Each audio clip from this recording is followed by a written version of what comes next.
हे पहा, भारतासमोर वर्ल्ड कपमध्ये एक भयानक चॅलेंज समोर येऊन ठेवलं आहे. हो, मी भयानक का म्हटलं? कारण साऊथ आफ्रिका ते सुद्धा भारतासारखे किंवा भारताहून थोडे जास्त फॉर्ममध्ये आहेत. एकसुद्धा मॅच अजून ते हारले नाही आहे साऊथ आफ्रिकावाले. त्यांचे बॅट्समन जुने आहेत, अनुभवी आहेत. भारतापेक्षा जुने अनुभवी बॅट्समन आहे. मार्करम असो, क्विंटन डिकॉक असो, मिलर असो. त्यांच्यामध्ये मोठ्यातली मोठी टोटल चेस करण्याची शक्ती आहे. त्यांचे बॉलरसुद्धा फास्ट बॉलर भयानक आहेत. त्या मानाने भारताची बॅट्समन एवढे अनुभवी नाही. त्यांना ते फास्ट बॉलिंगसमोर खेळण्याचा इतका अनुभव नाही.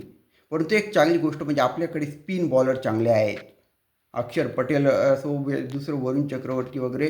तर आपण स्पिन बॉलिंगच्या अटॅकमध्ये त्यांना फसवू शकतो आणि फसवलंसुद्धा आहे पुष्कळ वेळेला. ती त्यांची थोडी कमजोरी आहे स्पिन बॉलिंग अटॅक. तर प्रेक्षणीय सामना होईल, पाहण्यासारखा सामना होईल. दोघी टीम एकसुद्धा मॅच हारलेल्या नाही. दोघी टीम जबरदस्त फॉर्ममध्ये आहेत. दोघांचे बॅट्समन बॉलरसुद्धा जबरदस्त आहेत. तर नक्की या मॅचचा आनंद घ्या. 7 वाजता, रविवारी सुट्टीच्या दिवस आहे, संध्याकाळी 7 वाजता मॅच चालू होणार आहे. जास्तीत जास्त ही चांगली माहिती शेअर करा. मॅच पाहायला विसरू नका. आणि तुम्हाला जर माहिती आवडली असेल सबस्क्राईब करा शेअर. धन्यवाद.